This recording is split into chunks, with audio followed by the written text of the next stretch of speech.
Now, back to Juicy dito sa TV5.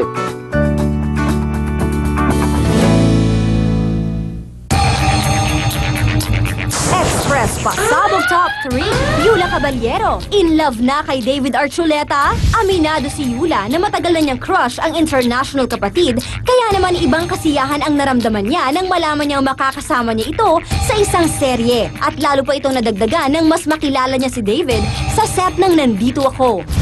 David is my crush na before pa, kahit hindi pa nagtitaping.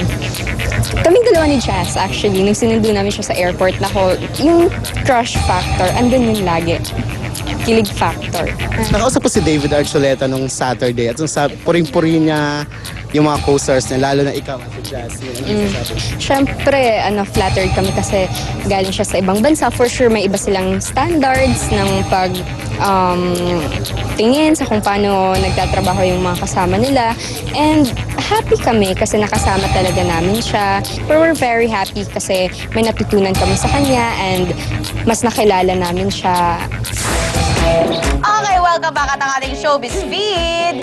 Dina, pulang-pulang puso ngayong vide. Kala ko ang asa. O kasi nga huwag natin sabihin na loveless ang ating magaling na actress kasi may boyfriend siya ngayon. Tall, dark, and handsome. At hindi niya kailangan buhayin dahil isang negosyante. Pero balita ko na yung mas bata daw sa kanya. Oo. Pero may sariling pera. Pero Yes. ayaw niya pag-usapan ng edad. Of course. Pero, Hindi naman ageless. Yeah. alam niyo po, dahil last week na ng PS I Love You. Oy, eh, Friday minsan, pa, no? Minsan talagang bumibisita yung kanyang boyfriend. Di umano, ni Miss D. Di ko alam kung sino na ba talaga. Ang careful mo pagdating kay Miss D. Yes. In fairness to you. Hindi, grabe ang bait na Parang may pag-iingat Ang ka careful. talaga. Guys, namimigay ng empanada sa bawat isa at cake. Talaga? Yes. Ayun ba eh? Walang Baka gas. panadero ito. Ito ba yung may pagka-Jamaican? Hindi. Oo, kasi sa Masarap. Ilocos. Ay, grabe talaga. Yung mamahaling Pag nagpadala empanada. ng pagkain sandwich, lahat kami Oh, meron. di ba? Galante. Eto pa ang mapuso. Express Pasabog Top 2! Express Pasabog Top 2, Ninya Jose. Malamig ang Valentine's Day? Valiente, mainit na tinanggap ng mga manunood. Hindi lang po kapatid viewers ang naging masaya sa pagsisimula ng Valiente. Dahil maging kami ay natuwa rin. Dahil mainit din itong tinanggap ng mga advertisers. Thank you so much for supporting Valiente. The first day of Valiente, hindi pa dyan nagtatapos yun. Sana po patuloy po yung suporta niyo sa Valiente. I'm so happy and I'm so proud that I'm part of Valiente. So, thank you so much, TV5 Archangel. Thank you.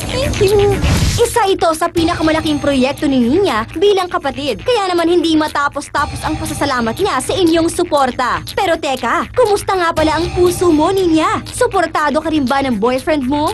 My boyfriend is in Bangkok, so I'm working now. Ay, naiba yata ang mood ni Ninya. Pagbalik na lang niya siguro ang date nyo. Basta happy kami para sa Valiente. We're back sa ating Juicy. At bago yan, thank you, Tita Joy Season, for this. Naku, kala mo lang ito si Be. Bench, thank you, Thank you, Be. FRM to Boots, thank you. Ang aking baon, how true na nagkabalikan na raw ulit ito si Katrina Halili at Chris Lawrence. Wait lang, may chika ako. I think never naman sila naghiwalay. Kasi Hindi, di ba? Naghiwalay sila ng Nag-break after ng sila. mga Time. issue. Ang chika pa rito, natutuwa doon si Kat kasi pinagtyagaan siyang suyuin ulit ni Chris. Mahal siya. umattend ako ng birthday ni Chris Lawrence. That was October ba? Andun si Katrina present at very sweet sila. I think never Alam mo, in fairness kay Katrina, nung birthday naman ni Tita Nene Riego, ginawa sa obra ni Nanay, dumating si Katrina, walang makeup, napakaganda. Ang mga artista talaga, pag walang makeup, mas gumaganda, no? Mahilig yung nakapusot Si Iwa Moto, ang lang. ganda-ganda na Yes. walang Pero ang makeup. nakakaloka Ito! dito. Lahat sila. Actually, Ako. lahat Ay, sila. ayun sila. Pero ang nakakaloka rito na, ito ang matindi. Pinatattoo ni Chris Lawrence ang festival Ay, nabalitaan ko yan. ni Katrina sa Saan? sa kanyang Talaga? katawan. Na yung sa cover nung Yes, meron nagbabike siya dun, sabi niya wala daw siyang trabaho sa GMA7 at medyo may tampo siya sa kanyang mother network. Pero mahal ni Chris, si Katrina. Hindi Oo. babalik ang lalaki sa babae, Pero kundi ito, niya basta mahal at happy nire-respeto. kami kay Katrina dahil Okay. at least okay na yung kanyang love life. At sana- Saan kaya sila? Hurricane talaga, hurricane At sana mabigyan naman siya ng trabaho kasi kasi TV, in fairness naman kay Katrina, isa siya sa mga ano rin yun. Yes. stars Magaling ng siya, GMA. kontrabida, kahit ano pa ito. Flexible siya. Nakapag-lead na siya sa One Night Uy, Only. tsaka ang taas-taas nung magdusa ka, di ba yung rating? Yes, Sa oo. guest. Okay. Yes, oo. Naku, naku, kumare. Ano ba baon natin? Gumagana. Bacon. Hindi, ang aking pong baon ngayon ay may kinalaman sa hindi ko pagdating nung nakaraan dito sa Wow. na-miss ko kayo. May diba? reason. Ito ay dahil sa pagkatanan natin ang aking baon na ang sarap ma-stranded sa Iriga City. Di ba kung yung ibang na-stranded, ako naiinis talaga, di ba? Nagmamadali. Oo, pero ito siguradong kaiingitan ako ni Bakit? Shalala. Dahil? Ako, bukod sa kasama kong asawa ko na na-stranded sa Iriga City, kasama ko rin si Derek. Diba? Siyempre, Nati-tense daw ako pag si Derek sana, no? Sana may nakaline up siyang Pag-ibig ni Shalala teleserye yun. with Angelica Panganiban. Pero parang sila pala, ayaw nila talagang magsama sa isang teleserye.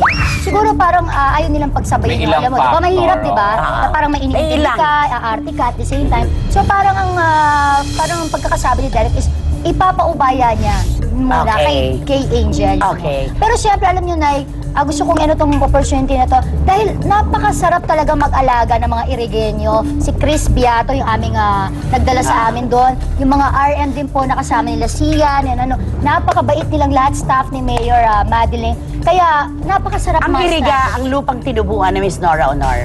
Okay. Okay!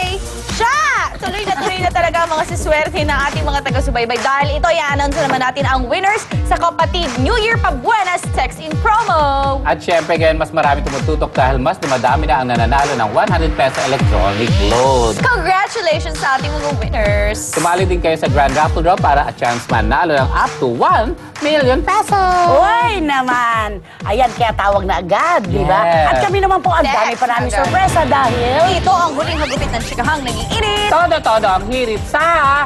Juicy!